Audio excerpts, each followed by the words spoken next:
ربك الأعلى الذي خلق فسوى والذي قدر فهدى والذي أخرج المرعى فجعله غثاء أحوى سنقرئك فلا تنسى إنه يعلم اليسرى فذكر إن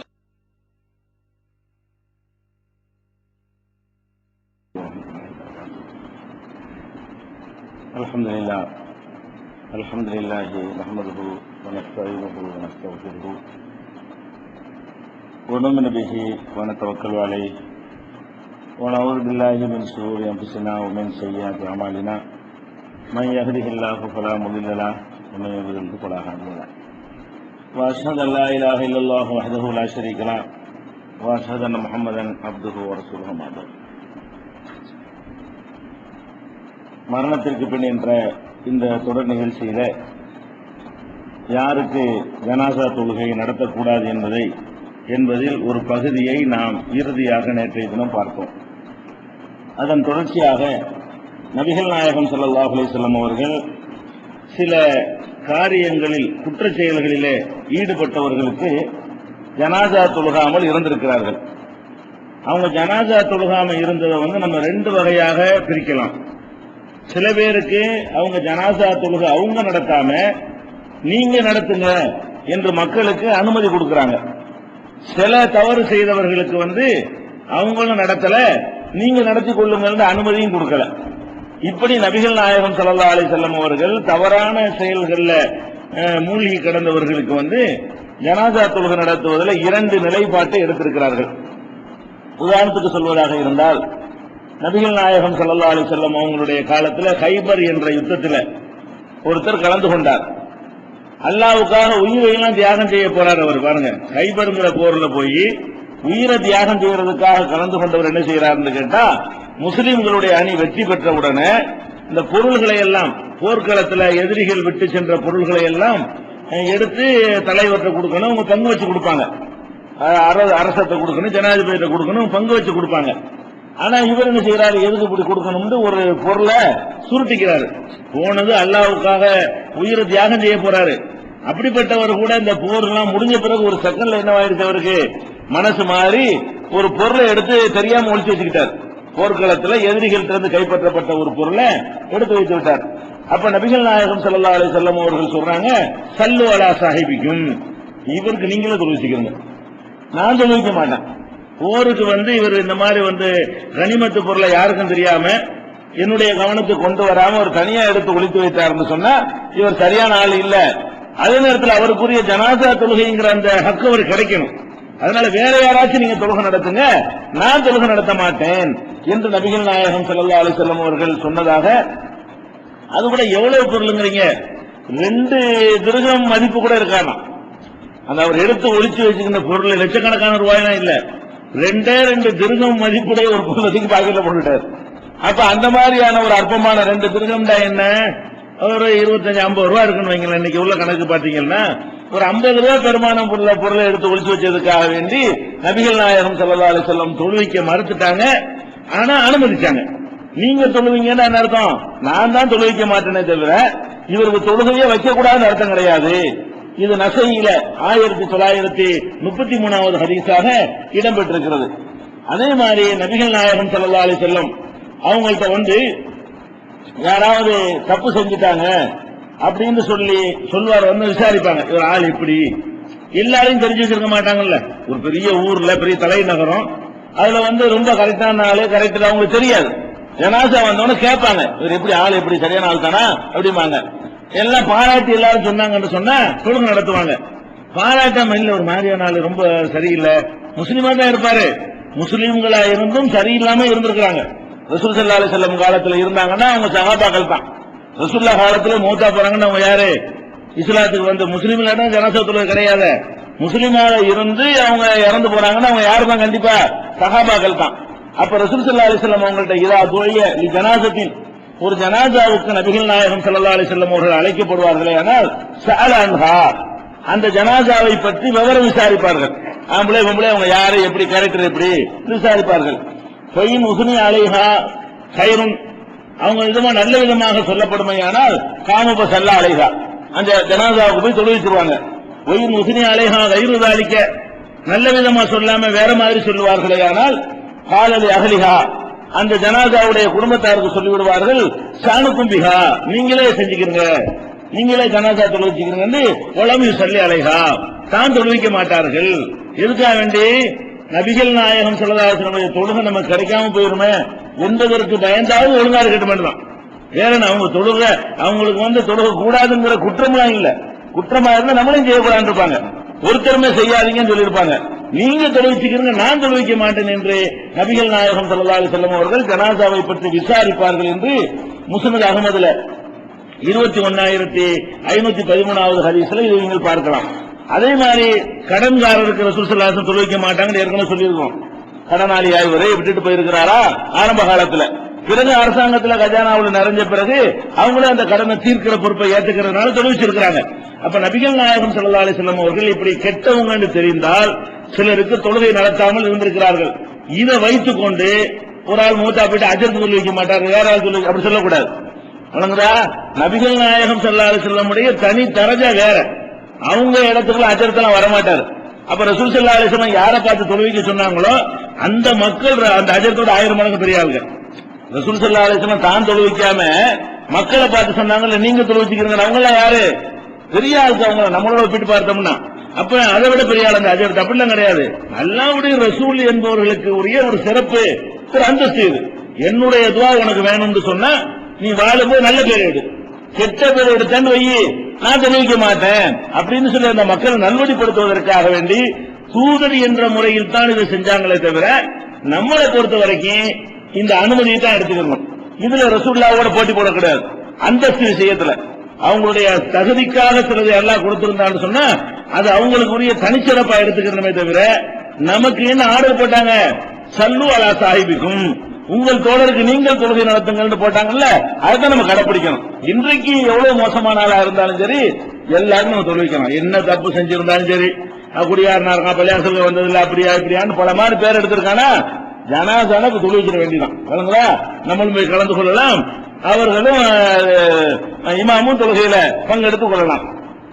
ஆனால் ஒரே ஒரு ஆளுக்கு மட்டும் நபி ஸல்லல்லாஹு அலைஹி வஸல்லம் அவர்கள் அல்லாஹ்வுக்கு இணை கற்பிக்கிறவங்களுக்கு தொழுகையில தெரிஞ்ச விஷயம், இஸ்லாத்தின் வட்டத்தில் இருந்து கொண்டு தற்கொலை செஞ்சுட்டான் பாருங்க, அவனை பொறுத்த வரைக்கும் ரசூல் ஸல்லல்லாஹு அலைஹி வஸல்லம் அவங்களும் தொழுவிக்கல, நீங்க தொழுவீங்கன்னு அனுமதியும் கொடுக்கல, ஆர்டரும் பண்ணல. மற்ற எல்லாத்திலும் என்ன வர, நான் தொழுவிக்க மாட்டேன் நீங்க தொழுவிச்சுக்கிறீங்கன்னு சேர்த்து சொல்லுவாங்க. கடங்கார விஷயம் வந்தா சல்லு அலா சாஹிபிக்கும் சொல்லுவாங்க. அதே மாதிரி அந்த கனிமத்து பொருளை ஒருத்தர் எடுத்துக்கிட்டார போர்க்களத்தில் அவரை பற்றி பேசும்பொழுதும் நீங்க தொழுவிச்சுக்கிறீங்கன்னு சொன்னாங்க.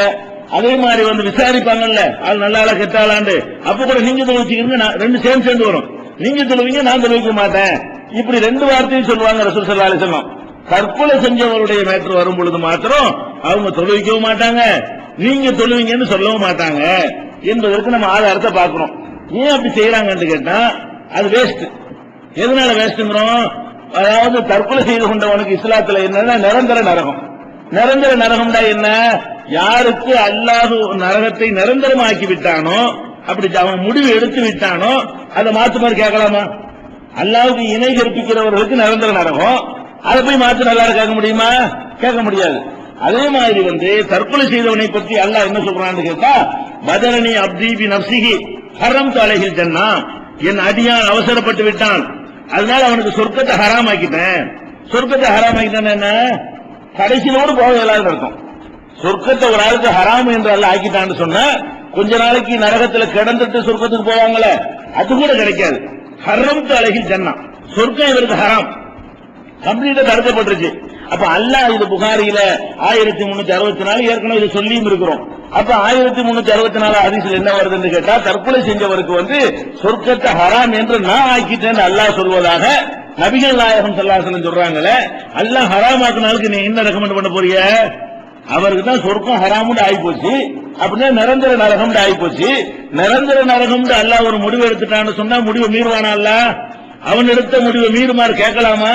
எப்படி இணை கற்பிப்பவர்களுக்கும் நிராகரிப்பவர்களுக்கும் நம்ம கேட்க முடியாதோ அது மாதிரி இவர்களுக்கும் கேட்க முடியாது.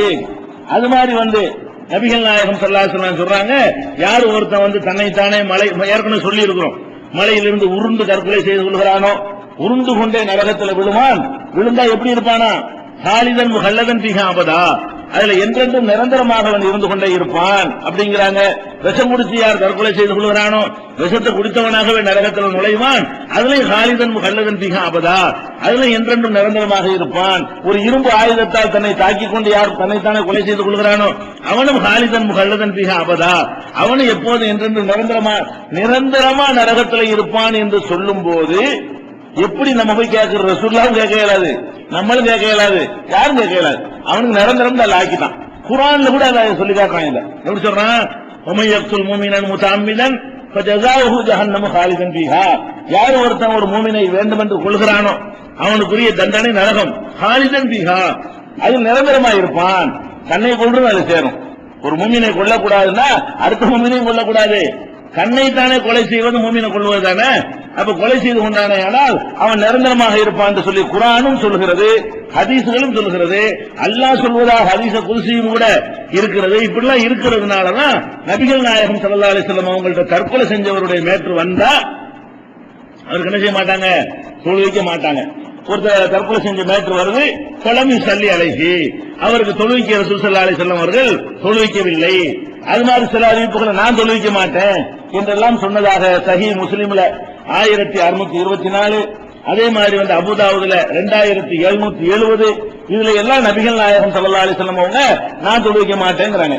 இன்னொன்னு நீங்க சிந்திச்சு பார்க்க வேண்டும், ஒரு மனிதன் வந்து என்ன தப்பு செஞ்சாலும் சிரிப்பு கூட வைக்கிறான்னு வைங்க, அதை கூட கடைசியா திருத்தி தான் மோத்தா போகலாங்க. இந்த தற்கொலை செஞ்சவனுக்கு கடைசி செயலை தான், இதுக்கு எப்படி தௌபா செய்வான்?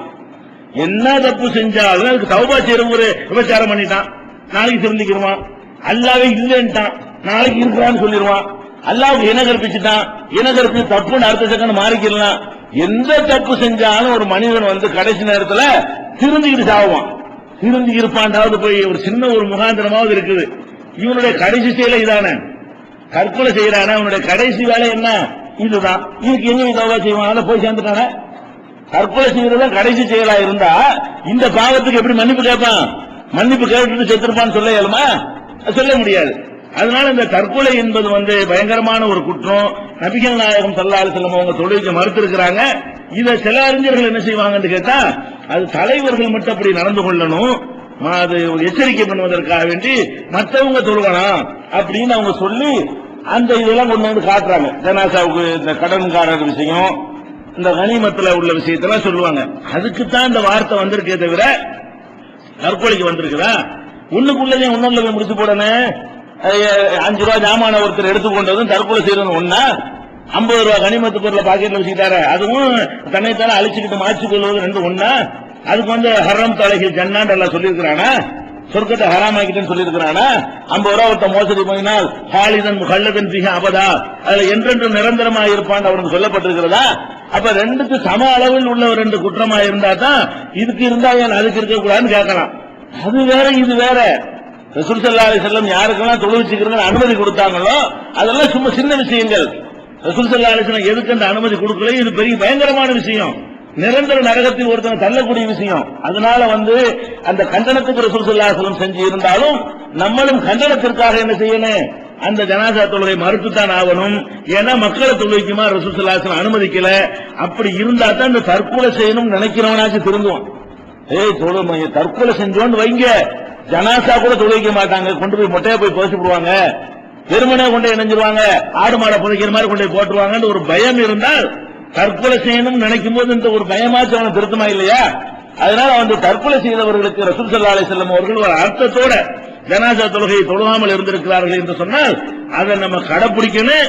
இது அனைவருக்கும் தெரிவிக்கவும் படணும். தற்கொலை செஞ்சா ஜனாசா தொழுகை கிடைக்காது, தெரிஞ்சுட்டே செய்ய வேண்டாம். சில பேர் செய்யறதுக்கு காரணம் என்ன? சில இமாம்கள் வந்து தொழுவிச்சிடுறாங்க. தற்கொலை செஞ்சா ஜனாசா தொழுகை கிடைக்காதுங்கிறது அனைவரும் கடைபிடித்தார்களே. ஆனால் இப்ப உலகத்திலே நம்ம தான் தற்கொலை கம்மியா செய்யறோம். உலகத்திலே தற்கொலை செய்பவர்கள் குறைந்த தற்கொலை முஸ்லிம் சமுதாயத்தில் தான் இருக்கிறது. எல்லா நாட்டிலையும் சர்வே எடுத்து அவங்களுடைய மத நம்பிக்கை தான் இதுக்கு காரணம் ஜட்ஜ்மெண்ட் பண்றாங்க. அந்த கொஞ்சம் இருக்குத அது கூட இல்லாம போயிடும்.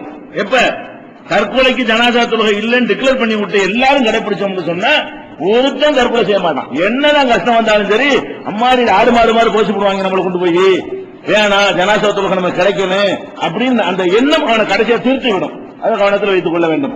அடுத்ததாக ஜனாசா தொழுகை வேற யாருக்குன்னா, குழந்தைக்கு ஜனாசா உண்டா, செத்து பிறந்த அவருக்கு ஜனாசா தொழுகை உண்டா, அல்லது குழந்தை வடிவம் பெறாமல் ஒரு கெட்டியாக கலைஞ்சிரும்ல, விழுகட்டின்னு சொல்லுவாங்களா என்னமோ சொல்லுவாங்களா, அப்படி வந்து விட்டால் அதுக்கு ஜனாசா தொழுகை உண்டா என்ற ஒரு விஷயத்தை நம்ம தெரிந்து கொள்ள வேண்டும். அதை பொறுத்த வரைக்கும் நபிகள் நாயகம் ஸல்லல்லாஹு அலைஹி வஸல்லம் ஹதீஸ்களை எடுத்து பார்த்தால் ஜனாசா தொழுகை தொழுகிறதுக்கு அனுமதி இருக்குது, கட்டாயம் கிடையாது. இப்ப நாம மூத்தாப்பனா கண்டிப்பா நீங்க ஜனாசா யாராவது தொழுது ஆகணும், நீங்க மூத்தாப்பனா உங்களுக்கு நாங்க யாராவது தொழுது ஆகணும். ஆனால் குழந்தையாக இருந்து இறந்து விட்டார்களே, ஆனால் விரும்பி நம்ம ஜனாசா தொழுகை நடத்தினால் குற்றம் இல்லை, ஜனாசா தொழுகை நடத்தாம கொண்டு புதைச்சிட்டாலும் குற்றம் கிடையாது. அனுமதி தான் இருக்கு, கட்டாயம் கிடையாது. ஏன்னா பாவ மன்னிப்பு தானே ஜனாசா தொழுகை. குழந்தைக்கு போய் என்ன போய் பாவ மன்னிப்பு தர போறீங்க? ஒரு பாவத்தை மன்னிப்பாயாக அப்படி கேட்க முடியுமா? பாவம் செய்யுமா குழந்தைகள்? பாவம் இல்லாத காரணத்தினால நமக்கு விருப்பமா இருந்தா போய் ஜனாசா தொழுகை தொழுதுக்கலாம். இல்லையா சும்மா கொண்டு இறக்கிட்டாங்க, சின்ன பிள்ளை தானே இது கேம்பா போட்டு பண்றீங்க அப்படின்னு நம்ம முடிவெடுத்தால் அதுக்கு ஆதாரம் இருக்கிறது. என்ன ஆதாரம் இருக்கிறது? நபிகள் நாயகம் ஸல்லல்லாஹு அலைஹி வஸல்லம் சொல்றாங்க, முகீரா பின் ஷோபா என்கிற நபித்தோழர் அறிவிக்கிறாங்க, ஒத்திபுலி யுஸல்லா அலைஹி, குழந்தையாக இருந்தால் தொழுகை நடத்தப்பட வேண்டும், நடத்தப்படும் என்று நபிகள் நாயகம் ஸல்லல்லாஹு அலைஹி வஸல்லம் சொல்லியதாக முகீரா பின் ஷோபா அவர்கள் அறிவிக்கிற ஹதீஸ் திருமதியில 952வது ஹதீஸாக பதிவு செய்யப்பட்டிருக்கிறது. அதே நேரத்தில் நபிகள் நாயகம் ஸல்லல்லாஹு அலைஹி வஸல்லம் மகன் இப்ராஹிம் அவர் சின்ன வயசுல இறந்தார் என்பது நம்ம ஏற்கனவே சொல்லி இருக்கிறோம். என்ன வயசுல இறந்திருக்கிறாரு? பால் குடிக்கிற பருவத்தில் இறந்திருக்கிறார். பால் குடிக்கிற பருவம் 2 வருஷத்துக்கு உள்ள, 1 வயசோ 1.5 வயசோ 6 மாசமோ 3 மாசமோ ஏதோ ஒண்ணு, ஆனா 2 வருஷத்துக்கு மேல இல்ல, 2 வருஷத்துக்குள்ளதான் பால் ஊட்டணும் நல்லா சொல்லி காட்டுறான். அப்ப ரசூல் ஸல்லல்லாஹு அலைஹி வஸல்லம் மகன் மாத்த இப்ராஹிம் இப்னு நபி ஸல்லல்லாஹு அலைஹி வஸல்லம் ஆயிஷா நாயகி சொல்றாங்க, நபிகள் நாயகத்தினுடைய மகன் இப்ராஹிம் இறந்த பொழுது அவங்க கருத்துப்படி என்ன வருதுன்னா, ஒவ்வொரு இப்னு சமானியத் அஸர சஹரா 18 மாச குழந்தையா இருந்தாரு, 1.5 வருஷம் 18 மாச குழந்தையா இருக்கும் பொழுது இப்ராஹிம் இறந்தார். அப்ப ஜலம் யுஸல்லி அலைஹி ரசூலுல்லாஹி ஸல்லல்லாஹு அலைஹி வஸல்லம் தன்னுடைய மகனுக்காக ரசூல் ஸல்லல்லாஹு அலைஹி வஸல்லம் தொழுகை நடத்தல. இப்ராஹிம் குழந்தைகளுக்கு தொழுகை நடத்துங்கன்னு சொல்றாங்க, ஆனால் ரசூல் ஸல்லல்லாஹு அலைஹி வஸல்லம் தம்முடைய மகன் இப்ராஹிம் இறந்த பொழுது என்ன செய்யல, ஜனாசா தொழுகை நடத்தல, சும்மாதான் கூட அடக்கம் பண்ணாங்க. அப்ப இது எங்க இருக்குன்னா அபூ தாவூதுல 2772வது ஹதீஸாக இடம்பெற்றிருக்கிறது. இதுவும் ஆதாரப்பூர்வமான ஹதீஸ் தான். அப்ப தொழுகை நடத்தல ரெண்டையும் எப்படி புரிஞ்சுக்கிறது? அனுமதின்னு புரிஞ்சா சரியா போச்சு. கட்டாயம் இருந்தா ரசூலுல்லாஹ் விட்டுருக்க மாட்டாங்க. அப்ப அனுமதி, தொழுகை நடத்த, குழந்தைகளுக்கு தொழுகை நடத்த விரும்பினால் நடத்தலாம், அது குற்றம் பிடிக்கப்படாது.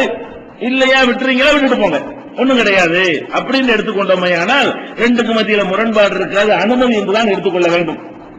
இன்னும் சொல்ல போனால் நபிகள் நாயகம் ஸல்லல்லாஹு அலைஹி வஸல்லம் குழந்தைக்கு மட்டும் சொல்லல, வஸ்ஸுக்து ஸல்லா அலைஹி, சிக்து இருக்குல்ல, சிக்துனா அந்த முழுமை பெறாத, முழு வளர்ச்சி அடையாமல் குழந்தை மாதிரி பெற்றிருக்கிறாங்களா, கட்டி மாதிரி, அது மாதிரி பெற்றெடுத்தால் கூட அதுக்கும் தொழுகை நடத்தலாம். இதுஆலி வாலிதைஹி பில் மக்ஃபிரத்தி வர் ரஹ்மா, அந்த மாதிரி தொழுகை நடத்தும் போது மாத்திரம் அதனுடைய பெற்றோர்களுடைய பாவ மன்னிப்புக்காக வேண்டியும் பெற்றோர்களுக்கு அருள் புரியுமாறியும் துஆ செஞ்சுக்கிறேன். அந்த மாதிரி தொழுகையில கலந்து கொள்வதாக இருந்தால், யா அல்லாஹ் இந்த ஜனாசாவை மன்னிப்பாயான்னு கேட்கக்கூடாது. அது என்னத்துக்கு மன்னிக்கிறதுக்கு இருக்கு, அது விழுகட்டியா இருக்கு, என்ன செஞ்சிருக்கும், அதுக்கு எப்படி துஆ செய்யணுமா? யா அல்லாஹ் இதை பெற்ற பெற்றோர்களுக்கு பாவத்தை மன்னிப்பாயாக, இதை பெற்றோர்களுக்கு ரஹ்மத் செய்வாயாக என்று சொல்லி ஜனாசா தொழுகையில கலந்து கொள்வதாக இருந்தால் அந்த குழந்தைகளுக்கும் அந்த விழுகட்டிகளுமாக இருக்குமேயானால் அவங்களுடைய பெற்றோர்களுக்காக துஆ செய்ய வேண்டும் என்று நபிகள் நாயகம் ஸல்லல்லாஹு அலைஹி வஸல்லம் சொன்னதாக அபூ தாவூதுல 2766, அது மாதிரி நஸஈ, அஹ்மது இதுல எல்லாம் இடம்பெற்றிருக்கிறது. இந்த ஹதீஸ்கள் எல்லாமே ஆதாரப்பூர்வமான ஹதீஸ்கள். அதே மாதிரி நபிகள் நாயகம் ஸல்லல்லாஹு அலைஹி வஸல்லம் உங்க காலத்துல ஒரு சிறுவனுடைய ஜனாசாவை கொண்டு வர்றாங்க. கொண்டு வந்தவன சபியின் சிபியானில் அன்சார் சமுதாயத்தை சேர்ந்த ஒரு சிறுவனுடைய ஜனாசா கொண்டு வரப்பட்ட பொழுது ஸல்லா அலைஹி, அப்ப நபி ஸல்லல்லாஹு அலைஹி வஸல்லம் அவர்கள் அந்த சிறுவனுக்கு தொழுகை நடத்துறாங்க. சிறுவன்னா பருவ வயசு கீழே உள்ளதுதான், குழந்தையிலிருந்து பருவ வயசு வரைக்கும் ஒரே ரூல் தான் இஸ்லாத்துல. 3 வயசு பையனுக்கு அந்த ரூல் தான், 7 வயசு பையனுக்கு அந்த ரூல் தான், சட்டத்திட்டம் கிடையாது. எப்ப தொழுகை நோம்பெல்லாம் கடமையாகுது அப்பதான் சட்டத்திட்டங்கள் வரும். அப்ப சிறுவனை கொண்டு வந்த பொழுது ஸல்லா அலைஹி, அந்த குழந்தைக்கு தொழு வைக்கிறாங்க. ஆயிஷா நாயகி கேட்கிறாங்க, சூபாலி ஹாலா உஸ்பூர் மின் அஸாபீரில் ஜன்னா லம் யாமல் சுவான், இது சொர்க்கத்திலே சிட்டுக்குருவியாக இருக்கிறது, ஏற்கனவே அதிகம் சொல்லி இருக்கிறோம். இது சொர்க்கத்துடைய சிட்டுக்குருவியாக இருக்கிறது, இந்த குழந்தை ஒரு தப்புமே செய்யலையே அப்படின்னு ஆயிஷா நாயகி சொல்லும் பொழுது ரசூல் ஸல்லல்லாஹு அலைஹி வஸல்லம் சொல்றாங்க, யா ஆயிஷா, ஆயிஷாவே, கலக்கல்லாஹு அஸ்ஸ வ ஜல்ல ஜன்னா, அல்லாஹ் வந்து சொர்க்கத்தை படைத்திருக்கிறான், கலக்கலஹா அஹ்லன், அதுக்குன்னு உரியவங்க யார் என்பதையும் படைத்து விட்டான், கலக்கஹும் பி அஸ்லாபி ஆபாயிஹிம், அவங்க தகப்பனுடைய முதுகுத்தண்டில இருக்கும் பொழுதே யார் யாரு எங்க போவான்னு எல்லாம் டிசைட் பண்ணிட்டான், நீ போட்டு தேவையில்லாம இவன் சொர்க்கம் அவன் சொர்க்கம் சொல்லிட்டு இருக்காதுன்னு சொல்லி ரசூல் ஸல்லல்லாஹு அலைஹி வஸல்லம் கண்டிக்கிறாங்க. இது நசையில 1921 ஹதீஸாக இடம்பெற்றிருக்கிறது. அப்ப இதன் அடிப்படையில வந்து நம்ம குழந்தைகளுக்கு, சிறுவர்களுக்கு, வீடுகட்டிகளுக்கு எல்லாத்துக்குமே நம்ம என்ன செய்யலாம், பிறக்கும் பொழுது சொத்து பிறக்கிறதுக்கெல்லாம் ஜனாஸா தொழுகை நடத்தலாம், நடத்தாமல் இருக்கலாம். விரும்பினால் நடத்தி கொள்ளலாம், நடத்தலையா ஒரு பிரச்சனையா இருந்தா நடத்தாம விட்டுற வேண்டியதான், அது தப்பு வராது, மார்க்கத்தில் குற்றம் பிடிக்கப்படாது. அப்படி நடத்தினா நம்ம பெற்றோருக்காக என்ன செய்யணும், அந்த துவாவை செய்து கொள்ள வேண்டும். இது ஒரு விஷயம். அடுத்ததாக அல்லாஹ்வுடைய பாதையில கொல்லப்படுறாருல்ல, அது இப்போதைக்கு நம்ம அரசாங்கம் இருந்து போர் நடந்து அது மாதிரி உள்ள சட்டம் தான் இருந்தா லைட்டா தெரிஞ்சு வச்சுக்கலாம். இது நம்ம காலத்தில் அமல்படுத்துவதற்கும் நடைமுறைப்படுத்துவதற்கும் தேவையில்லாட்டா கூட அது மாதிரி ஒரு காலத்தை நம்ம அடைய வேண்டிய நிலை வந்தால் தேவைப்படும். நபிகள் நாயகம் ஸல்லல்லாஹு அலைஹி வஸல்லம் அவர்கள் வந்து உஹது போர்ல கொல்லப்பட்டாங்க இல்லையா, அவங்க அடக்கம் பண்ணும் பொழுது அவங்கள குளிப்பாட்டலன்னு நம்ம ஏற்கனவே சொன்னோம். அதுலயே தொடர்ச்சியாக வருகிறது வலமி ஸல்லி அலைஹிம், உஹது போர்ல கொல்லப்பட்ட யாருக்கும் ரசூலுல்லாஹ் தொழுகை நடத்தவே இல்லை, தொழுகை நடத்தாம அடக்கம் பண்ணிட்டாங்க. இதுக்கு மேல என்ன தொழுகை, உயிரை தியாகம் பண்ணி வந்துட்டார், அப்புறம் என்னங்கிற அல்லாஹ்வுக்கா உயிரை தியாகம் பண்ணிட்டாரு, எல்லாம் மன்னிக்கப்பட்டு போச்சு, நேர சொர்க்கத்துக்கு போக போறாரு. அவர் சாகவே இல்ல, பறவை நிறத்த வடிவத்தில் சொர்க்கத்தில் சுத்திக்கிட்டு இருப்பாங்க. இவ்வளவு கேரண்டி கொடுக்கப்பட்ட ஆளுகளுக்கு எதுக்கு ஜனாசா அரங்கத்தில் பிரார்த்தனை தானே. ஜனாசா தொழுகை என்பது என்னது, அவங்களுக்கு நம்ம செய்யற துவா, நம்ம எடுத்து கொடுத்து வாசிக்கிற துவாவையெல்லாம் தாண்டி போயிட்டாங்க. அவங்க தான் உயிரை அல்லாஹ்வுக்காக தியாகம் செஞ்சு பெரிய தர்ஜாவை அடைஞ்சிட்டாங்க என்கிற அடிப்படையில நபிகள் நாயகம் ஸல்லல்லாஹு அலைஹி வஸல்லம் அவர்கள் அந்த உஹது போர்ல கொல்லப்பட்டவர்களுக்கு என்ன செய்யல, ஜனாசா தொழுகை நடத்தாமலேயே குளிப்பாட்டாமலேயே அப்படி தூக்கி போட்டு நினைஞ்சிட்டாங்க, அடக்கம் பண்ணி விட்டார்கள். இது புகாரியில 1343, 1348, 1353, 4080 ஆகிய ஹதீஸ்கள்ல பதிவு செய்யப்பட்டிருக்கிறது. தொழுகை நடத்தல. அதே நேரத்தில் அது ரசூல் ஸல்லல்லாஹு அலைஹி வஸல்லம் வரலாறு நம்ம எடுத்து பார்த்தோம்னு சொன்னா அவங்க வந்து பிறகு அதை மாத்திக்கிட்ட மாதிரி தான் நம்ம விளங்க முடிக்கிறது. தொழுகை நடத்தாம விட்டுட்டாங்க, ஆனால் மூத்தா போறதுக்கு கொஞ்ச நாள் இருக்கும் பொழுது ரசூல் ஸல்லல்லாஹு அலைஹி வஸல்லம் அவர்கள் மரணிப்பதற்கு கொஞ்ச நாள் இருக்கும் என்ன செய்யறாங்கன்னு கேட்டா 8 வருஷம் ஆயிடுச்சு. உஹது போர்க்களம் நடந்து 8 வருஷத்துக்கு பிறகுதான் ரசூல் ஸல்லல்லாஹு அலைஹி வஸல்லம் மூத்தா போறாங்க. 8 வருஷம் கழிச்ச பிறகு, அதாவது ஒரு வாரம் 10 நாள்ல மூத்தாயிடுறாங்க. மூத்தாகிறதுக்கு முன்னாடி நேர உஹதுக்கு போறாங்க. உஹதுக்கு போய் எல்லாரும் வாங்க, உஹதுல கொல்லப்பட்டவங்க ஜனாசா தொழுகை நடத்துவோங்கிறாங்க. சஹாபாக்கெல்லாம் பின்னாடி அனுபவிக்கிறாங்க. ஜனாசா வச்சுக்கிட்டு தொழுவோமே, அந்த மாதிரி ஹலாவாக தொழுகிற மாதிரி ஏறக்குறைய ஜனாசா வச்சுக்கிட்டு தொழுதா எப்படி தக்பீர் சொல்லி முறையா ஜனாசா தொழுகை நடத்துறோம்ல, அது எப்படி தொழுவோமோ அந்த மாதிரி என்ன செய்யறாங்க, அது நேரம் அங்க கூட்டிட்டு போறாங்க. உஹதுக்கு சஹாபாக்கள் அழைச்சிக்கிட்டு போய் அங்க ஜனாசா தொழுகை நடத்திட்டு என்ன செய்யறாங்க, அப்ப நிறைய அறிவுரை எல்லாம் சொல்றாங்க. இனிமே நீங்க பார்க்க மாட்டீங்க, நான் வந்து உங்களை ஹவுல் கௌசர்ல சந்திப்பேன், இந்த மரணம் நல்ல அறிகுறிலாம் தெரிஞ்ச பிறகு நடக்குது. இது எங்க வருதுன்னு கேட்டா உக்பா பின் ஆமிர் ரலியல்லாஹு அன்ஹு அவர்கள் அறிவிக்கிறாங்க. புகாரியில இது 4042வது ஹதீஸாக பதிவு செய்யப்பட்டிருக்கிறது. ஸல்லல்லாஹு ரசூலுல்லாஹி ஸல்லல்லாஹு அலைஹி வஸல்லம் அலா கத்லா உஹதின், உஹதில் கொல்லப்பட்டவர்களுக்காக ரசூல் ஸல்லல்லாஹு அலைஹி வஸல்லம் அவர்கள் தொழுகை நடத்தினார்கள். பாத சமானி சனீன், 8 ஆண்டுகள் கழித்த பிறகு, 8 வருஷம் கழித்த பிறகு, அப்ப நம்ம ஜனாசா தொழுகை நடத்தாம விட்டுட்டோமே, ஜனாசா தொழுகை நடத்துறதுதான் முறை அப்படின்னு அல்லாஹ் சொல்லி கொடுத்திருக்கான்னு அர்த்தம். அன்னைக்கு வந்து அவங்க நினைச்சு விட்டுட்டாங்க. அல்லாஹ் என்ன செய்யறான், ஏன் அவங்களுக்கு மட்டும் ஜனாசா தொழுகை இல்லாம போகணும், எல்லாருக்கும் முஸ்லீம் எல்லாருக்கும் ஜனாசா தொழுகை இருக்கத்தானே வேணும் விளங்கின மாதிரி அப்படி அல்லாஹ்ட்ட இருந்து செய்தி வந்து செஞ்சிருப்பாங்க. 8 வருஷத்துக்கு பிறகு என்ன செய்யறாங்க, போய் ஜனாசா தொழுகை நடத்தினார்கள். அதுக்கப்புறம் என்ன செஞ்சாங்க, மெம்பர்ல ஏறினார்கள். மெம்பர்ல ஏறி சொன்னார்கள், இன்னி பைன ஐதீக்கும் பரத்தும் ஆனாலைக்கும் சஹீதும் இன்ன மௌஇதக்கும் ஹவுல், நான் உங்களை விட்டு பிரிந்து செல்ல போகிறேன், உங்களை சந்திக்கிற இடம் ஹவுலுல் கௌசர் தான், நீங்களும் நானும் இனி அடுத்து எங்க சந்திப்போம், ஹவுலுல் கௌசர் அதான் ஃபர்ஸ்ட் சந்திப்பு, அப்புறம் சொர்க்கத்தில் அப்புறமா சந்திப்போம், ஃபர்ஸ்ட் மஹ்ஷர் மைதானத்துல நிக்குவோமே, அப்பதான் நம்ம நீங்கள் நாங்களே சந்தித்துக் கொள்ள போகிறோம் அப்படி எல்லாம் சொல்றாங்க. அதுக்கப்புறம் ரசூல் ஸல்லல்லாஹு அலைஹி வஸல்லம் வந்து கடைசி எச்சரிக்கிறாங்க, நான் போறேன், நீங்க அல்லாஹ்வுக்கு இணை கற்பிப்பீங்கன்றலாம் எனக்கு பயமெல்லாம் இல்ல, ஒரே ஒரு விஷயத்தான் நான் பயப்படுறேன், தாறுமாற அல்லாஹ் பணத்தை அள்ளி கொடுத்து அதுல நாசமா போயிருவீங்களோ என்றுதான் நான் பயப்படுகிறேன். அது இப்ப நடந்துட்டு இருக்கு சவுதி அரேபியா, தாறுமாற அல்லாஹ் பணத்தை அள்ளி கொடுத்து அதுதான் அவுட் ஆயிடுறாங்க.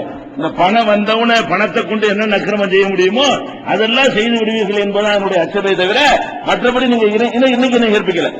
அந்த மக்களை பார்த்து சொன்னாங்களா, அவங்க என்னைக்குமே கற்பிக்கல. ஆனால் எதுக்கு அச்சப்பட்டாங்களோ அது நடந்து விட்டது. இது புகாரிகள் 4042 இருக்கிறது. அதே மாதிரி இதே செய்தி புகாரியில் 1344, 3596, 4085, 6426, 6590 ஆகிய நம்பர்ல புகாரில வரும் பொழுது சல்லா அலா உஹதின் ஸலாத்தஹு அலல் மையித், சும்மா அதுல தொழுகை நடத்தினாங்கன்றது அந்த அறிவிப்புல. இதுல எப்படி வருதுன்னா, ஒரு மையத்தை முன்னாடி வச்சுக்கிட்டு தொழுதா எப்படி தொழுவோமோ அப்படி தொழுதாங்க. என்ன ஜனாசாவுக்கு தொழுவிச்சாங்கன்ற உடனே அகராதி அர்த்தம் ஒரு ஆள் கொடுத்து துவா செஞ்சாங்கன்னு பொருள் சொல்லணும் அப்படின்னா சொல்லிடக்கூடாதுங்கிறதுக்காக. ஏன்னா சலாத்துக்கு அந்த அர்த்தம் இருக்கிறது. சலாத்துன்னா பிரார்த்தனைங்கிற ஒரு அர்த்தமும் அகராதியில் இருக்கிறது. இது ஜனாசா தொழுகை கிடையாது. இது சும்மா ஒரு துவா செஞ்சிருப்பாங்க அப்படிங்கிற மாதிரி யாரும் சொல்லக்கூடாதுங்கிறதுக்காக அந்த உக்காபின் ஆபிர் இந்த நம்பர்ல எல்லாம் அவர் சொல்றாரு, அவங்க மையத்தை முன்னாடி வைத்துக் கொண்டு நம்ம எல்லாம் தொழுவோமே ஜனாசா தொழுவ அந்த மாதிரி தொழுவிச்சாங்க.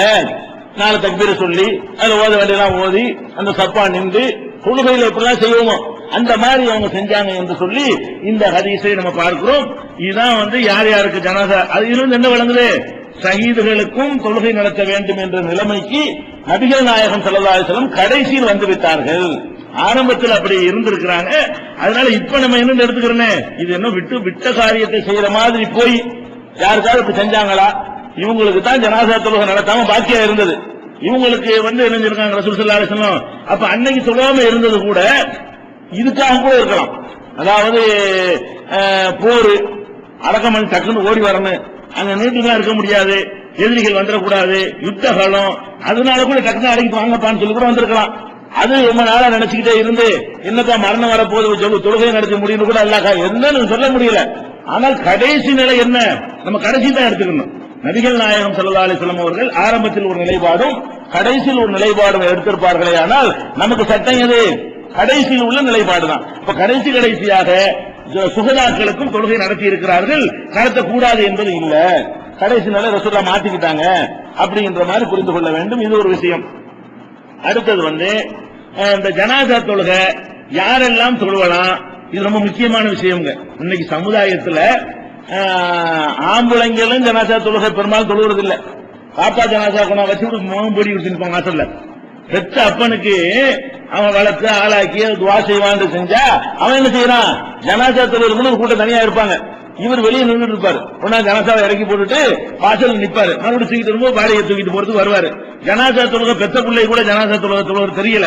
அதுக்காகத்தான் இதையும் உங்களுக்கு வரைக்கும் சொல்ல வேண்டி இருக்கிறது. ஜனாசா தொழுகிற முறை வரைக்கும் உங்களுக்கு சொல்லி தரப்படுது. அப்ப இந்த ஜனாசா தொழுகையில் அவங்களும் கிடையாது. பெண்கள் தொழுது நீங்க பார்த்திருக்கிறீங்களா, இன்னும் பொம்பளைக்கு ஜனாசா தொழுகைன்னு ஆச்சரியமா கேட்பாங்க. பெண்களுக்கு ஜனாசா தொழுகைன்னு சொல்லி பாருங்களேன், அது என்ன பொம்பளைக்கு எப்படி ஜனாசா தொழுகை என்று கேட்கக்கூடிய அளவுல நிலைமைகள்லாம் இருக்கிறது. ஆனால் மார்க்கத்துல பெண்களுக்கும் ஜனாசா தொழுகை உண்டு. பெண்களும் நபி ஸல்லல்லாஹு அலைஹி வஸல்லம் காலத்தில் ஜனாசா தொழுகையில் பங்கெடுத்திருக்கிறார்கள். ஆண்களுக்கு நடத்துவாங்களே அதுலயே சேர்ந்து என்ன செய்யலாம், மற்ற தொழுகையில் ஆண்கள் முதல் வரிசையிலையும் பெண்கள் பின் வரிசையில் தொழலாமோ அந்த மாதிரியும் சொல்லலாம்.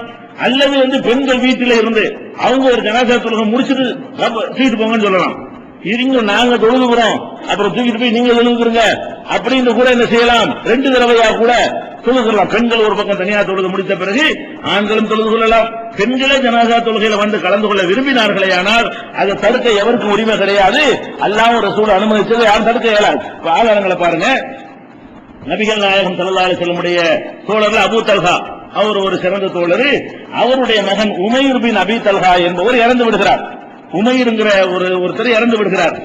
அந்த குழந்தையா இருக்கும் நினைக்கிறேன். அந்த குழந்தை பாயில சுருட்டி வச்சிருந்தாங்கல்ல, அவங்க அம்மா மனைவி சுருட்டி வச்சுட்டு ராகத்தாயிட்டு இருக்கிறான்னு சொன்னாங்களா இல்லையா, அந்த அவர் தான். அந்த உமைர் அவர்கள் இறந்த உடனே, அதுவா அடுத்த குழந்தையான்னு தெரியல, அபூ தல்ஹாவுடைய மகன் இறந்த உடனே நபி ஸல்லல்லாஹு அலைஹி வஸல்லம் அவர்களை என்ன செய்யறாரு, கூப்பிடுறாரு. பையன் இறந்துட்டான், நீங்க தொழுகை நடத்த வாங்க, வீட்டிலே தொழுகை நடத்த வாங்கன்னு சொல்லி அவர் கூப்பிடுறாரு. ஃபஅதாஹும் ரசூலுல்லாஹி ஸல்லல்லாஹு அலைஹி வஸல்லம், உடனே ரசூல் ஸல்லல்லாஹு அலைஹி வஸல்லம் அவர்கள் அபூ தல்ஹாவுடைய வீட்டிற்கு வந்தார்கள். ஏற்ற வீடு தானே அபூ தல்ஹா வீடு என்பது நபிகள் நாயகம் ஸல்லல்லாஹு அலைஹி வஸல்லம் உடைய மஸ்ஜித் நபவிக்கு நேர் எதிரில் இருந்த வீடு தான் யாரு, அபூ தல்ஹா வீடு. அவர் நல்ல வசதியான ஒரு தோட்டத்தெல்லாம் வச்சிருந்தாரு. அங்கதான் போய் ரசூல் ஸல்லல்லாஹு அலைஹி வஸல்லம் தண்ணி எல்லாம் சுவையா இருக்கும் போய் குடிப்பாங்க. அவர்கிட்ட தான் குதிரையை வாங்கிட்டு அவசரத்துக்கு ஓடுவாங்க. நல்ல விஷயத்துல எல்லாத்துக்குமே அபூ தல்ஹா தான். அப்ப அவர் வீடு ஏற்றாப்புல இருந்ததுனால ஃபஅதாஹும் ரசூலுல்லாஹி ஸல்லல்லாஹு அலைஹி வஸல்லம், ரசூல் ஸல்லல்லாஹு அலைஹி வஸல்லம் அவர்கள் அந்த வீட்டுக்கு சல்லா அலைஹி, அந்த உமைர் என்ற அபூ தல்ஹாவுடைய மகனுக்காக தொழுகை நடத்தினார்கள். ஃபீ மன்சிலிஹிம், அவங்க வீட்டுக்குள்ள வச்சே தொழுதார்கள். இதுல வீட்டுக்குள்ள வச்சு ஜனாஸா தொழலான்னு வழங்குது. அது ஒரு தனிச்சட்டம். அந்த குழந்தை பள்ளிக்கு எடுத்துட்டு சொல்லல, ரசூல் ஸல்லல்லாஹு அலைஹி வஸல்லம் வீட்டுக்கு கூப்பிடுறாங்க. ஜனாஸா தொழுகை எங்க நடத்துறாங்க?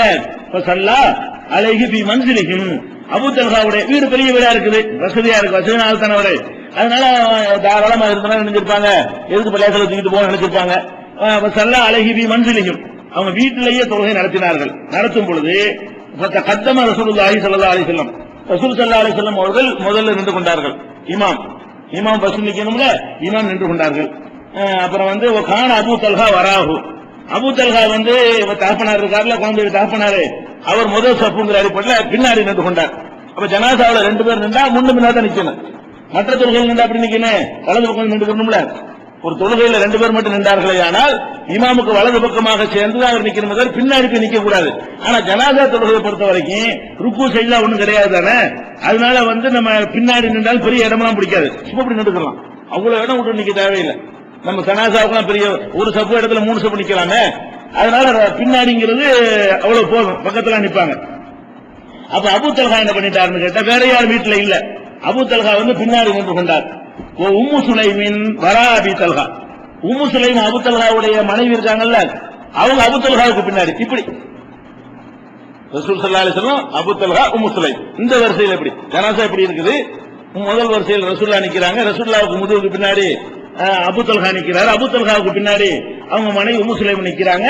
அப்ப ரசூல் ஸல்லல்லாஹு அலைஹி வஸல்லம் தெரிஞ்சா நடக்குது, இன்னும் பொம்பளைக்கு என்ன ஜனாசா தொழுகை நீ போங்கிட்டு, அப்படி ரசூல் ஸல்லல்லாஹு அலைஹி வஸல்லம் சொல்லல. இப்ப சொன்னா எழுப்பாங்கல்ல, இன்னைக்கு பொம்பளை ஜனாசா தொழுகை வந்து விடுவாங்களா ஜமாத்துகள்ல, ஊர்கள்ல சட்டம் வழங்கல. பெற்ற அப்பனுக்கு ஒரு மகளுக்கு ஜனாசா தொழுகை சொல்லுவாட்டி என்னங்க அது? மூமீனுக்கு செய்யற கடமை தானே வருது. ஒரு மூமீனுக்கு செய்யற கடமை, ஒரு முஸ்லிமுக்கு செய்யற கடமைன்னு வருது.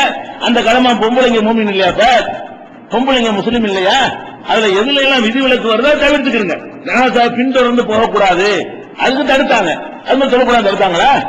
முஸ்லீமுக்கு செய்யற கடமையை செய்யணும்னா எல்லா முஸ்லீம் தான் செய்யணும், ஆம்பளை தான் செய்யணும், பொம்பளையும் தான் செய்யணும். அப்ப முஸ்லிமான ஒருத்தன் ஆணோ பெண்ணை இறந்து விட்டார்களே, ஆனால் அந்த ஜனாசா தொழுகையை பெண்கள் நிறைவேற்ற வேண்டும், அது கடமை.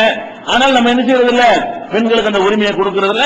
இது நபிகள் நாயகம் ஸல்லல்லாஹு அலைஹி வஸல்லமுடைய கண்ணுக்கு முன்னாடி நடக்கிறது. ஏன் இவ்வளவு பேர் நின்றாங்கன்னு கேட்டா, வலமியக்குன் மாகும் கைருகும், ரசூல் ஸல்லல்லாஹு அலைஹி வஸல்லம் ஏத்தாப்புல கூப்பிட விட்டாங்க.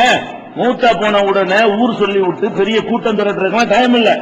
அப்பதான் மூத்த நடந்திருக்கு, ஏத்தாப்புல இருக்காங்க வாங்கன்னு கூப்பிடுறாங்க. வேற யாரும் வந்துடல, இருக்கிறது 3 பேர் தான். உடனே ரசூல் சில வேலைகளே இருந்திருக்கும், நான் தொழு வச்சிருக்கேன், தொழு வைக்கிறாங்க. மொத்தமே 3 பேர் தான். அப்ப யாரும் இருக்கவில்லை, இருந்தா கூட பேரும் தொழுதிருப்பாங்க. அப்ப இருந்ததே 3 பேர் தான். இந்த கணவன் மனைவி இருக்கிறாங்க, பிளஸ் ரசூல் ஸல்லல்லாஹு அலைஹி வஸல்லம் அப்படி தொழுதார்கள் என்று இது ஹாக்கிம்ல 1வது வால்யூம்ல 519வது ஹதீஸ்ல பார்க்கிறோம். இது வந்து ஆதாரப்பூர்வமான ஹதீஸ். இதுல வந்து வீட்டிலையும் ஜனாசா தொழுகை நடத்தலாம் என்பதற்கு ஆதாரம் இருக்கிறது, பெண்களும் ஜனாசா தொழுகையில பங்கெடுத்துக் கொள்ளலாம் என்பதற்கும் இது ஆதாரமாக இருக்கிறது.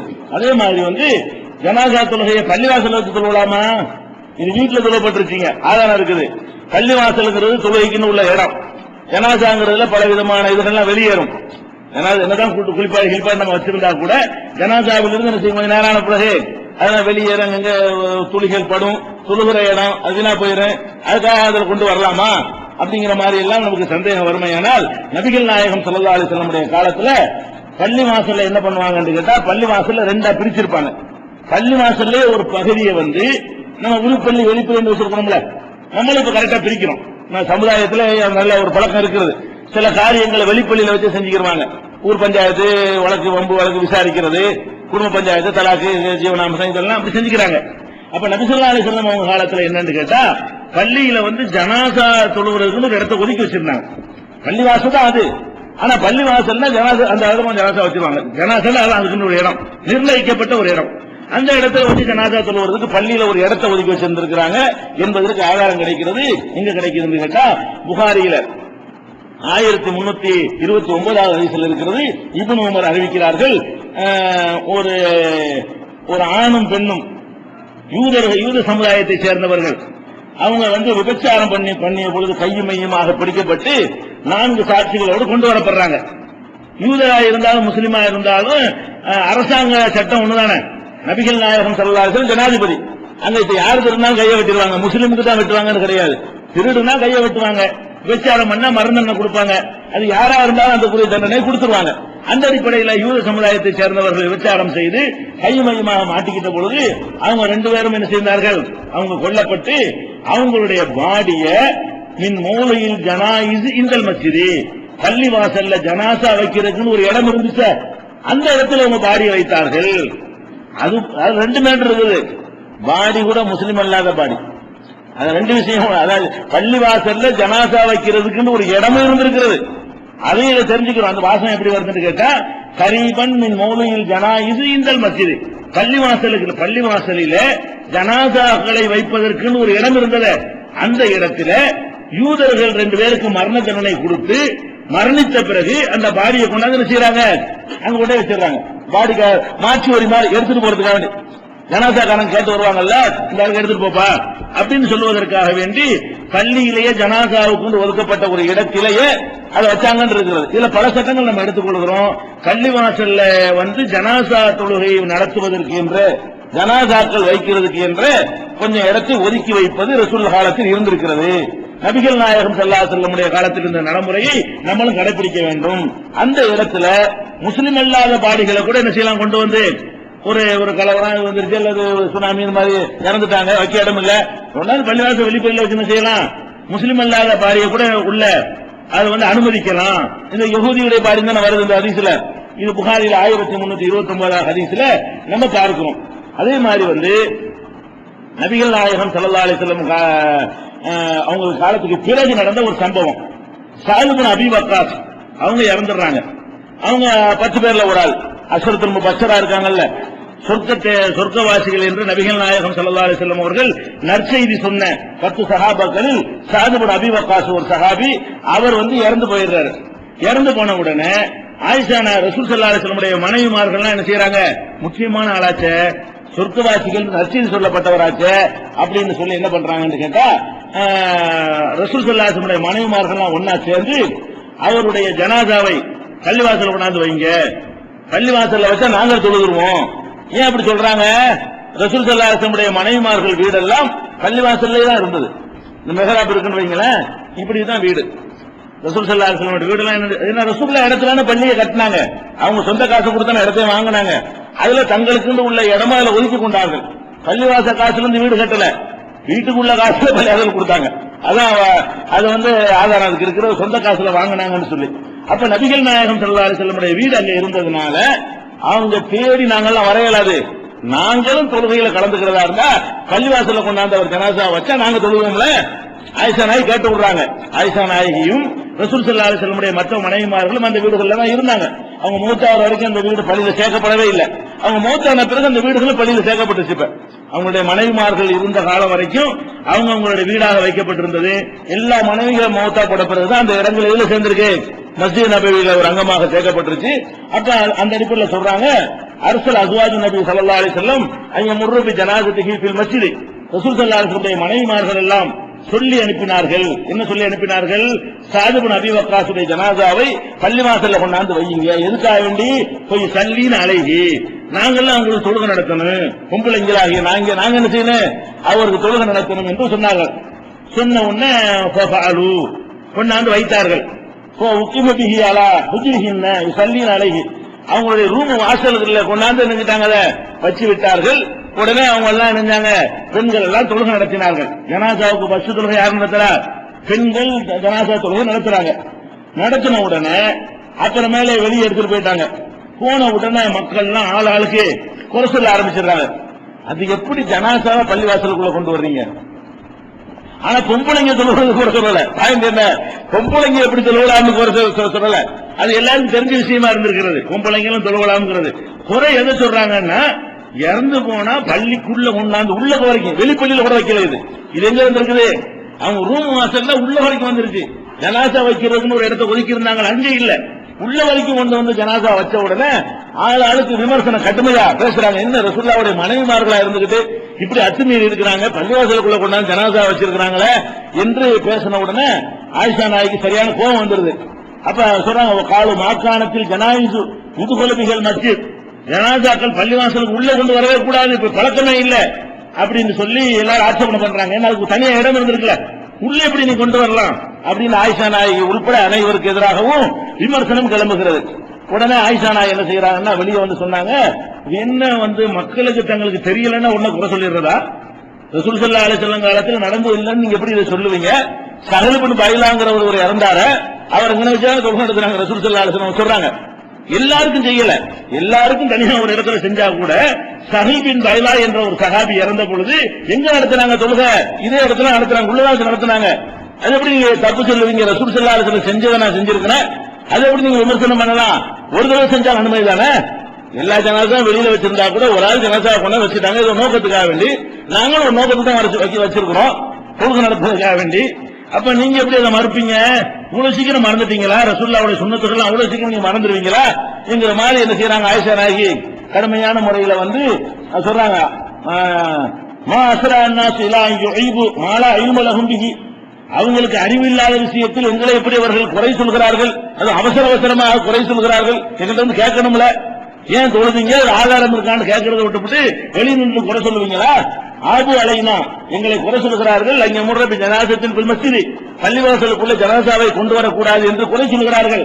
ஒமா ஸல்லா ரசூலுல்லாஹி ஸல்லல்லாஹு அலைஹி வஸல்லம் அலா சுஹைல் பின் பைலா, பைலா என்பவருடைய மகன் சுஹைல் இருக்காங்களே அவங்களுக்கு ரசூல் ஸல்லல்லாஹு அலைஹி வஸல்லம் தொழுகை நடத்தியது இல்லா பி ஜௌஃபில் மஸ்ஜிதி, பள்ளிவாசலுடைய உள்பள்ளிக்குள்ளதான், வெளியே கூட இல்ல, உள்பள்ளியில் தான் ரசூல் ஸல்லல்லாஹு அலைஹி வஸல்லம் அவர்கள் சுஹைலுக்கு தொழுகை நடத்தி இருக்கிறாங்க என்று சொன்னதாக முஸ்லிம்ல 1616வது ஹதீஸில் இடம்பெற்றிருக்கிறது.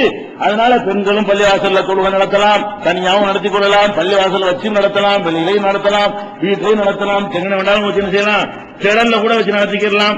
ஜனாசா தொழுகை நடத்துறதுங்கிறதுக்கு ஒரு குறிப்பிட்ட ஒரு இடமெல்லாம் இருக்குங்கிற சட்டம்லாம் கிடையாது. ஜனாசா தொழுகை நடக்கணும், அவ்வளவுதான் விஷயம். இந்த ஜனாசாவுக்கு என்ன செய்யணும்? ஆண்கள் பெண்கள் எல்லாருமா சேர்ந்து தொழுகை நடத்த வேண்டும். இது ஒரு விஷயம். அடுத்து இது எனக்கு செய்யணும்னு அவசியம் இல்லை, ஆனா ஒரு அனுமதியை தெரிஞ்சுக்கிறதுக்காக வேண்டி ஒரு நேரத்தில் நிறைய பேர் மூத்தாயிட்டாங்க, அரை மணி நேரத்துக்கு 10 வந்துகிட்டு இருக்குது. ஒவ்வொருத்தருக்கா ஜனாசா தொழுகை இருந்தா டைம் இருக்குமா? அப்படி சில நேரங்கள் போவாங்கல்ல, போய்கிட்டே இருந்தாங்க பாட்டுக்கு. சில பிரச்சனைகள், தொற்று நோய்கள், சில நேரங்களில் ஒரு பேரழிவுகள் வந்துச்சுன்னு சொன்னா வந்துகிட்டே இருக்கும், பாடி வந்து இறங்கிட்டே இருக்கும், எங்க தொழுவிக்கிறது? அப்ப என்ன செய்யலாம்னு கேட்டா ஒரு 50 ஒண்ணு அடிக்க வச்சு ஒரே தொழுகை, ஆளாளுக்கு ஒரு தொழுகை நடத்துறதுக்கு பதிலாக என்ன செய்யலாம்? வரிசையை அடிக்க வச்சுட்டு ஒரு ஜனாசாவை 50 என்ன செஞ்சிடலாம், முடிச்சிடலாம். அது செய்யறதுக்கு நமக்கு அனுமதி இருக்கு.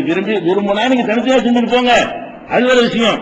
விரும்பலன்னு சொன்னா மொத்தத்துக்கு சேர்த்து ஒரே ஒரு தொழுகை நடத்தலாமா என்றால் அதுக்கு மார்க்கத்தில் அனுமதி இருக்கு. ரெண்டும் செய்யலாம். ரெண்டும் செய்யலாங்கிற விஷயத்தை நீங்க குழப்பமா புரிஞ்சுக்கணும். எப்படியும் செய்யலாம், தனித்தனியாவும் செய்யலாம். அதுக்கு என்ன ஆதாரம் என்று கேட்டால் இப்னு உமர் அவர்கள் 9 ஜனாசா வருது. அதெல்லாம் இந்த சீசன் மாதிரி ஏதாவது இந்த தொற்று நோய் இது மாதிரி காலகட்டமா இருக்குது, இது 9 வராது. போர்க்களமா இருந்தா வரும், அல்லது இந்த மாதிரி பிளாக் நோய் இந்த மாதிரி சில இதெல்லாம் வந்தா என்ன செய்யும், காலரா இது மாதிரி வந்தால் அதிகமான மரணங்கள் வரும். அது மாதிரி தான் வந்திருக்க வேண்டும். 9 ஜனாசாக்கள் ஒன்னா கொண்டு வந்தார்கள், ஒரே நேரத்தில் வருது 9 ஜனாசா. அப்ப அவர் இப்னு உமர் என்ன பண்றாங்கன்னு கேட்டா, இமாம் இருக்கார்ல, இமாமுக்கு முன்னாடி ஆண்களை வச்சுக்கிட்டாரு. இமாமுக்கு முன்னாடி யார் இருப்பா? ஆண் ஜனாசா.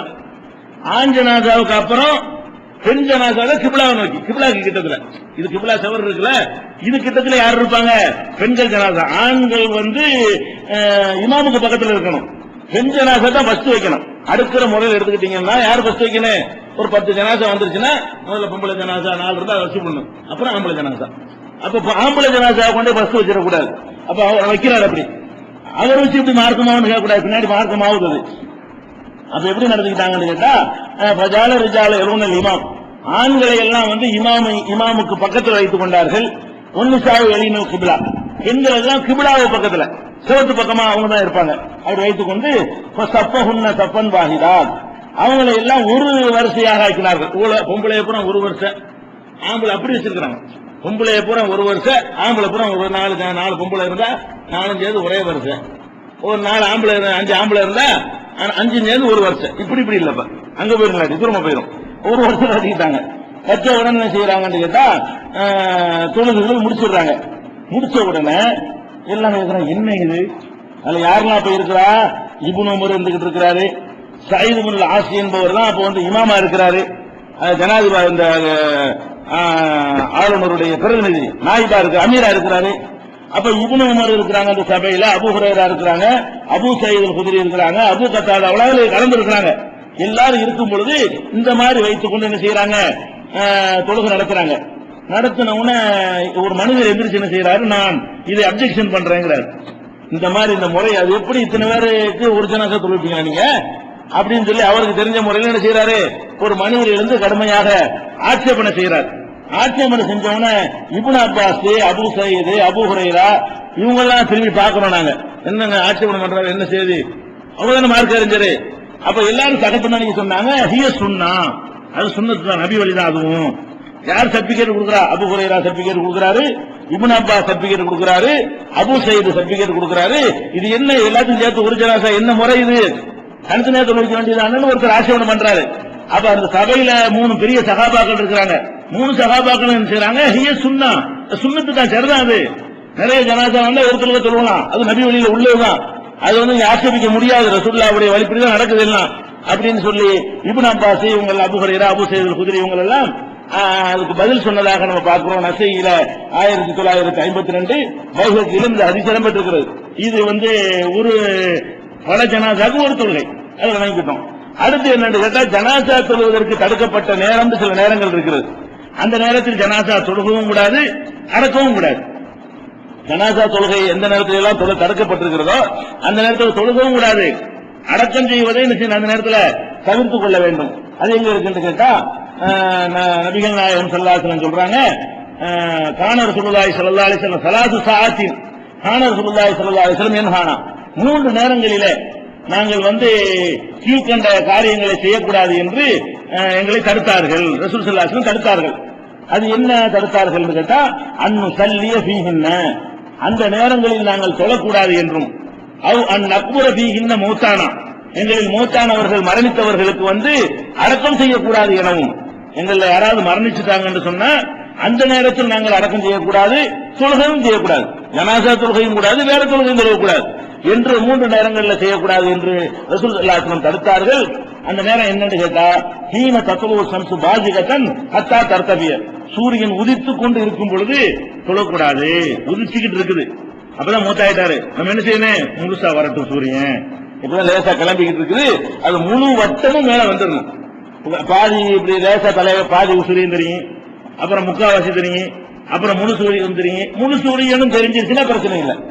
அது முழுசாக வர்ற வரைக்கும் என்ன செய்யக்கூடாது, நம்ம வந்து தொழுகக்கூடாதுன்னு தடுத்தார்கள். அதே மாதிரி ஹீன யக்கூமு காயிமுல்ல ஹீரத்தி ஹத்தா தமிழ் ஷம்ஸ், சூரியன் நடு உச்சிக்கு வரும்பொழுதும் தொழக்கூடாது. நடு உச்சியில சூரியன் இருக்கிறது, அதாவது சாயனம், சாயனம் தான் என்ன, சூரியன் கிழக்க ஒதுக்குது, கிழக்க ஒதுச்சு மேற்க மறையுது. அப்ப சூரியன் கிழக்க ஒதுச்சுன்னு சொன்னா கிழக்க இருக்கிற வரைக்கும் ஒரு பொருளுடைய நிழல் வந்து மேற்க இருக்கும். கிழக்கு அங்க சூரியன் நிழல் விழுவும், நிழல் விழுவும். சூரியன் சாயறது எப்படி கண்டுபிடிக்கிறது, மேற்க உருந்த நிழல் வந்து கிழக்க மாறிக்கணும். இந்த நிழல் வந்து சூரியன் வர வர வர வர சீர்த்துக்கிட்டே வரும், உச்சிக்கு வந்துட்டு இங்கிட்டு சாய்ந்தோட நிழல் அங்கிட்டு மாறிக்கணும். அங்கிட்டு மாறுற வரைக்கும் நீங்க என்ன செய்யக்கூடாது, அதான் லோகருடைய நேரம். அப்ப சூரியன் உச்சியில் இருக்கிற நேரத்தில் வந்து தொழக்கூடாது, நிழல் சாய வேண்டும். நிழல் வந்து மேற்கு திசை நோக்கி என்ன செய்யணும், சாயணும். சாயிர மேற்கு கிழக்கு திசை, சூரியன் மேற்கு பக்கம் வந்துருச்சுன்னா கிழக்கு நோக்கி நிழல் போயிடும். கிழக்கு நோக்கி நிழல் வர்ற வரைக்கும் என்ன செய்யக்கூடாது, அதாவது சூரியன் சாகிறது அந்த நேரம் வரைக்கும் நம்ம வந்து தொழக்கூடாது, கபர்ல அடக்கம் செய்யக்கூடாது. அதே மாதிரி சூரியன் மறைகிறது, ஹத்தா தவறு முழுசா மறைகிற வரைக்கும் மறைஞ்சுக்கிட்டே இருக்குது, தொழுவிடக்கூடாது. நாங்க மகரிபு ஆயிடுச்சு அப்ப தொழலாம், மகரிபும் தொழலாம், மகரிபு தொழுதவனை கொண்டு அடக்கம் செய்யலாம், அதுக்கு அனுமதி இருக்கிறது. ஆனா இருட்டாயிட்டா என்ன செய்யக்கூடாது, அடக்கம் செய்யக்கூடாதுன்னு ஒரு தடையும் இருக்கிறது. இது இப்ப இந்த செய்தி வந்து 1373 முஸ்லிம்ல வந்து 1373 ஹதீஸாக இருக்கிறது. 3 நேரத்தில் தொழவும் கூடாது, அடக்கம் செய்யக்கூடாதுன்னு சொல்லி. ஆனா இரவுல ஒரு ஆளை கொண்டு இறக்கிட்டாங்கல்ல, அப்ப ரசூல் ஸல்லல்லாஹு அலைஹி வஸல்லம் வந்து தடுக்கிறாங்க, இது சரியில்லை, ஐயுக்பர ரஜுல் பில் லைலி, இரவில் ஒரு மனிதர் அடக்கம் செய்வதை நபிகள் நாயகம் ஸல்லல்லாஹு அலைஹி வஸல்லம் தடுத்திருக்கிறார்கள். அதே நேரத்தில் வந்து நிர்பந்தம் ஏற்பட்டால் பரவாயில்லைன்னு சொல்லியிருக்கிறாங்க. அதுலயே இல்லா ஐநல்தர இன்சானும் இல்லா தாலிக்க, இது ஒரு அவசியம், ஒரு நெருக்கடிக்கு அந்த மனிதன் ஆளாகினால் அப்ப வேணா நீங்க செஞ்சுக்கலாம், வேற வழியே இல்ல, ராத்திரி முன்னும் அடைச்சு ஆகணும் என்கிற அளவுல ஒரு பிரச்சனை இருக்குமே ஆனால் அது செய்யலாம் என்று புகார் முஸ்லிம்ல 1567 ஹதீஸில் இடம்பெற்றிருக்கிறது. இது ஒரு விஷயத்தை வழங்கிக் கொள்ள வேண்டும். அடுத்து ஜனாசா தொழுகை யார் தொழுவிக்கிறது? இமாம் தொழுவிக்கிறதா, மற்றவர்கள் தொழுவிக்கிறதா கேட்டா பொதுவாக எல்லா தொழுகையும் இமாம் தான் தொழுவிப்பாங்க. ஜனாசாவை பொறுத்த வரைக்கும் இந்த ஜனாசாவுடைய குடும்பத்தார் தான் அதுக்கு தகுதியானவர்கள். அது எங்க இருக்குன்னு கேட்டா நபிகள் நாயகம் ஸல்லல்லாஹு அலைஹி வஸல்லம் சொல்றாங்க, ஒரு லா யௌமன் ரஜுல் ரஜுல பி சுல்தானி, ஒரு மனுஷன் இன்னொரு மனிதனுடைய அதிகாரத்தில தலைமை தாங்க கூடாது. எனக்குன்னு ஒரு அதிகாரம் உள்ள இடத்துல வந்துகிட்டு நீங்க தலைமை தாங்க கூடாது. எனக்குடைய அதிகாரம் எங்க? என் வீட்டுக்குள்ள என்னுடைய அதிகாரம், உங்க வீட்டுக்குள்ள உங்க அதிகாரம், உங்க கடையில உங்க அதிகாரம். உங்க கடையில வந்துட்டு சேர் வச்சு போட்டு நவுண்டு கல்லாவில் நான் உட்காரக்கூடாது. ஏன்? அங்க அதிகாரம் நீங்க தான். ஒவ்வொன்றுக்கும் ஒரு அதிகாரம் இருப்பாரு. அந்த அவருடைய அதிகாரத்துல போய் நம்ம என்ன செஞ்சிடக்கூடாது, அந்த அதிகாரத்தை நம்ம அக்செப்ட் பண்ணிக்கிறோம். அதே மாதிரி ரசூல் ஸல்லல்லாஹு அலைஹி வஸல்லம் சொல்றாங்க, லா யஉம்மன் ரஜுல் ரஜுல ஃபீ சுல்தானிஹி, ஒரு மனுஷன் இன்னொரு மனுஷனுடைய அதிகாரத்துல போய் நீ தலைமை தாங்கிடக்கூடாது. இன்னொரு இடத்துல சொல்றாங்க, இது முஸ்லிம்ல 1078. இன்னொரு ஹதீஸ்ல சொல்றாங்க, வலா தஉம்மன் ரஜுல ஃபீ அஹ்லிஹி, ஒரு மனுஷனுக்கு அவன் குடும்பத்தார் விஷயத்தில் நீ தலைமை தாங்காத. இந்த ஜனாசா என் குடும்பத்து விஷயம்ல, என் குடும்பத்துல ஒரு ஆள் மூத்தா போயிட்டாருன்னா அதுக்கு டிசைட் பண்ற ஆள் யார்? அதிகாரி நான் தான். அப்ப நான் தான் அதுக்கு முடிவு செய்யணுமே தவிர நான் தான் பேசிமாவுண்டு வந்து நுழைய முடியாது, நான் தான் முத்தவள்ளி நுழைய முடியாது. நானா அஜருக்கு தொழில் போங்க, அது ஒரு விஷயம். நான் தான் தொழில்நுட்பேன் ஒருத்தர் உரிமை கொண்டாடினால் அவர் அகில அவர் குடும்பத்துல அவர் தான் அதிகாரி. அதனால அதுல போய் இன்னொருத்தர் தலையிடுவதற்கு உரிமை இல்லை என்று நபிகள் நாயகம் ஸல்லல்லாஹு அலைஹி வஸல்லம் சொன்னது முஸ்லிம்ல 1079வது ஹதீஸ்ல இருக்கிறது. இதை வழங்கிக் கொள்ள வேண்டும். இந்த அடிப்படையில் நம்முடைய தொழுகைகளை புரிந்து கொள்ள வேண்டும். இன்னும் சில விஷயங்கள் ஜனாசா தொழுகை சம்பந்தமாக இருக்கிறது. இன்ஷா அல்லாஹ் அடுத்தடுத்த நாட்களில் பார்க்கலாம்.